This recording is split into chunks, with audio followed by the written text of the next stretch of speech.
처음으로 안경을 썼을 때 세상이 아주 선명하게 보였습니다. 나의 눈은 가까이 있는 물체만 뚜렷하고 분명하게 보이는 근시입니다. 안경이 없으면 방 건너편에 있는 것이나 멀리 있는 것들은 흐릿하게 보입니다. 나는 12살 때 처음으로 안경을 썼는데 칠판에 선명한 글씨와 나무에 매달려 있는 작은 잎사귀들, 그리고 아마도 가장 중요한 것은 환하게 미소 짓는 얼굴을 볼 수 있어 아주 놀랐습니다. 내가 친구들에게 인사하면 친구들이 미소로 답하는 것을 보고, 내가 다른 사람들을 보는 것이 축복인 것처럼 남이 나를 보는 것도 큰 선물이라는 것을 알게 되었습니다. 노예였던 하갈은 매정한 주인 사라를 피해 도망쳤을 때 그 사실을 알았습니다. 혼자서 임신한 몸을 이끌고 누구 하나 도와주는 사람도 희망도 없이 사막으로 도망쳤을 때 하갈은 그녀의 세계에서 아무것도 아닌 사람이었습니다. 그러나 하나님께 보였을 때 그녀는 돌이켜 하나님을 볼 수 있는 힘을 얻었습니다. 그녀에게 하나님은 더 이상 모호한 개념이 아닌 실제적인 분이 되었고, 너무나 실제적이어서 하나님을 엘로이, 곧 나를 살피시는 하나님이라고 불렀습니다. 하갈은 나는 여기서 나를 살피시는 하나님을 배웠다라고 말했습니다. 보시는 우리 하나님은 우리 한 사람 한 사람 또한 보고 계십니다. 아무도 자신을 보지 않는다고, 혼자라고, 혹은 아무것도 아닌 존재 같다고 느끼십니까?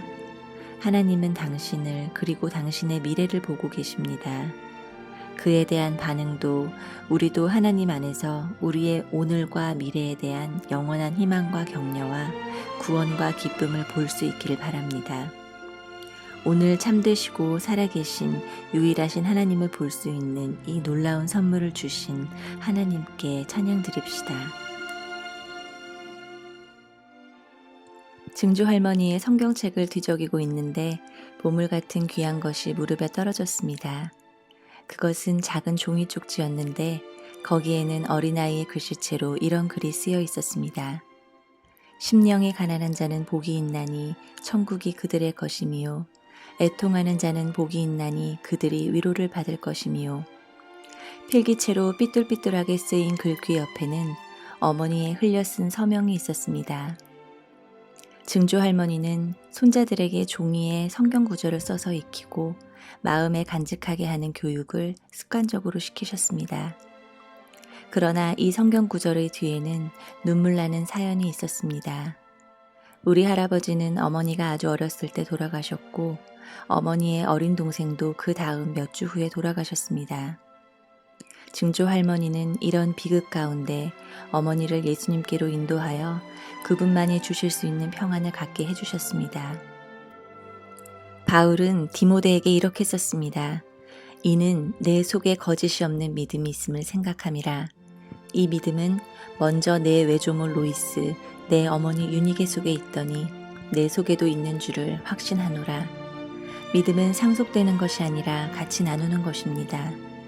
디모데의 어머니와 할머니는 그들의 믿음을 그와 함께 나누었고 그 결과 디모데도 믿음을 갖게 되었습니다. 우리와 가까운 사람들에게 예수님 안에서 소망을 가지라고 권면할 때 우리는 사랑의 유산을 전해주는 것입니다.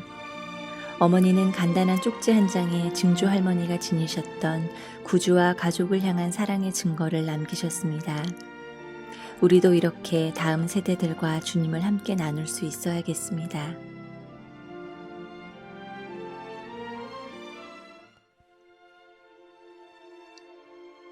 때로는 사는 것이 너무 힘들어 그저 막막하고 한없이 캄캄하게만 느껴질 때가 있습니다. 우리 가족이 그런 처지에 있던 어느 날 아침, 아내가 경건의 시간을 가지면서 얻은 교훈을 이렇게 말했습니다. 제 생각에 하나님은 우리가 어려울 때 배운 것들을 편안해진 후에 잊지 말라라고 하시는 것 같아요. 바울은 동역자들과 함께 아시아에서 겪은 고난들을 이야기하면서 고린도의 신자들에게 이와 똑같은 생각을 전하고 있습니다. 바울은 하나님이 어떻게 우리를 가장 힘든 순간에서 건져내실 수 있는지 고린도의 신자들이 이해하기를 원했습니다. 그는 우리가 위로를 받았으니 우리도 이제 다른 사람들을 위로할 수 있다고 말합니다. 바울과 그의 동역자들은 고난 가운데 배웠던 것들을 가지고 비슷한 어려움에 처한 고린도의 신자들을 위로하고 충고하는 데 사용할 수 있었습니다. 우리가 듣고자 하면 하나님은 우리에게도 가르쳐 주십니다. 주님은 우리를 고난에서 구하셔서 우리가 고난 중에 배운 것들을 다른 사람들을 보살필 때 사용할 수 있도록 가르쳐 주십니다. 지금 고난 중에 있습니까? 바울의 말과 경험에서 힘을 얻으십시오. 하나님이 지금 당신의 발걸음을 인도하시며 또 당신과 비슷한 상황에 있는 다른 사람들에게 나누어 줄 수 있게 고난의 진정한 의미를 당신 마음에 새기고 계신다는 것을 믿으십시오. 한번 경험해 본 당신은 이제 본향으로 향하는 길도 알게 되었습니다.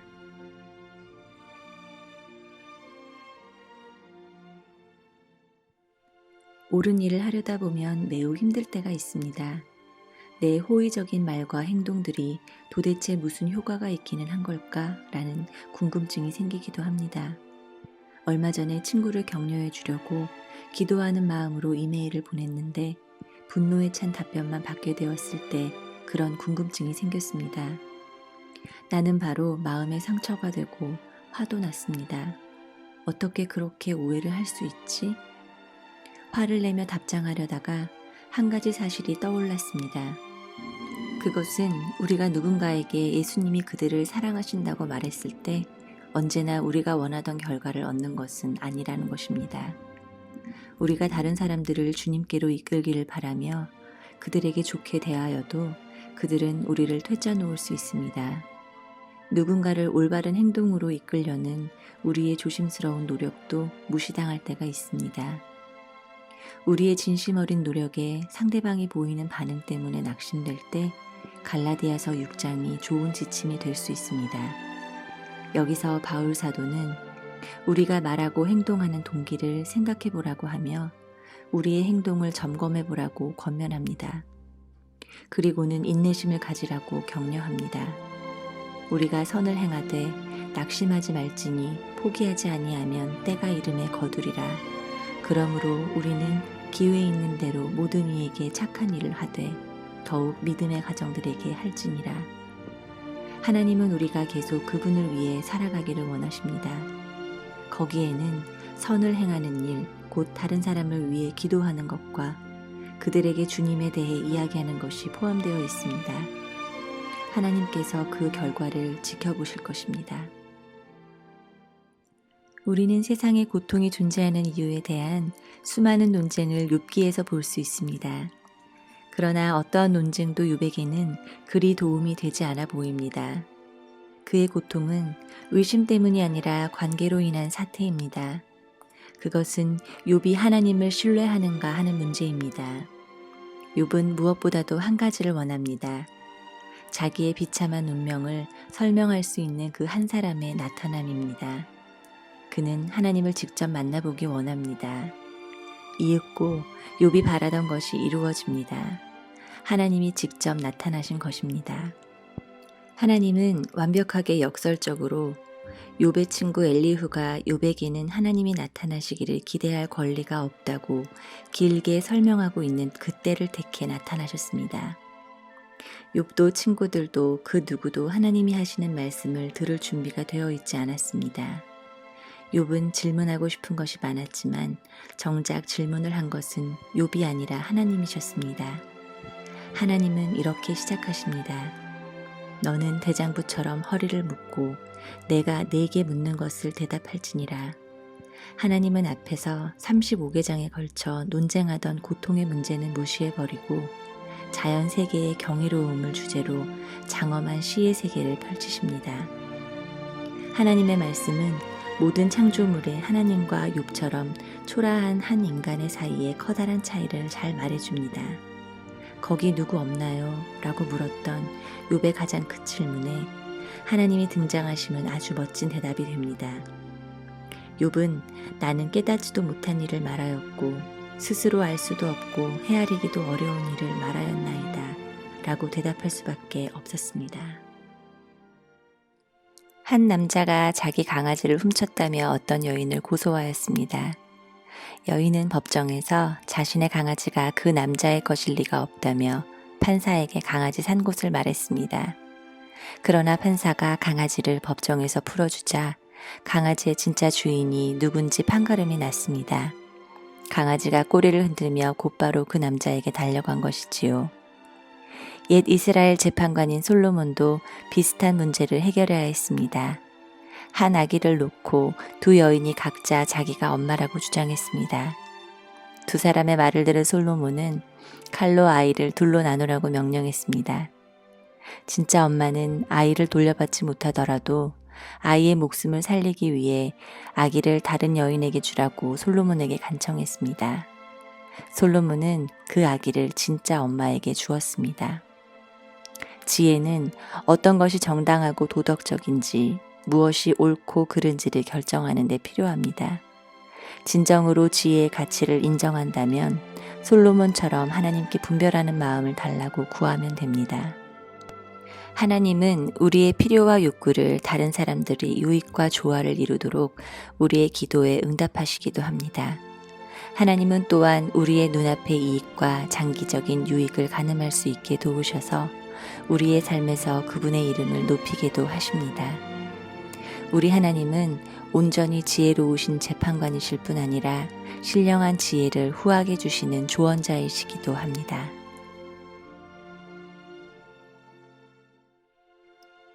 안네 프랑크는 제2차 세계대전 중 가족과 숨어 지냈던 몇 년의 날들을 기록한 일기로 유명합니다. 그녀와 함께 나치 강제 수용소에 갇혀있던 사람들은 그 아이는 우리를 생각하며 눈물이 마를 날이 없었습니다. 그 아이가 함께 있는 것이 그를 아는 모든 사람들에게 축복이었습니다. 라고 말했습니다.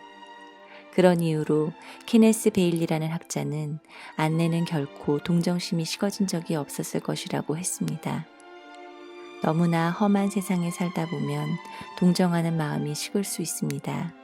아무리 선한 의도를 가진 사람이라 할지라도 인간의 크나큰 고난 앞에서 동정심이 무뎌질 수 있습니다. 그러나 예수님의 동정심은 식지 않았습니다. 마태복음 9장에서 이렇게 말합니다. 예수께서 모든 도시와 마을에 두루 다니사 그들의 회당에서 가르치시며 천국 복음을 전파하시며 모든 병과 모든 약한 것들을 고치시느니라. 무리를 보시고 불쌍히 여기시니 이는 그들이 목자 없는 양과 같이 고생하며 기진함이라. 우리는 이 세상에서 물질이나 신체적인 어려움뿐 아니라 영적인 문제로 고통을 받습니다. 그런 부족함을 채우러 오신 예수님은 이 일에 제자들도 동참할 것을 요구하셨습니다. 예수님은 우리 주위에 고독이나 죄, 병으로 고생하는 모든 사람들을 도울 수 있는 일꾼들을 세워달라고 하나님께 기도하셨습니다. 하나님 아버지께서 우리에게 그분의 마음으로 다른 사람들을 볼 수 있는 마음을 주시기를 기도합니다. 성령님께서 힘주시면 우리도 고난을 겪고 있는 사람에게 주님의 긍휼을 보여줄 수 있습니다.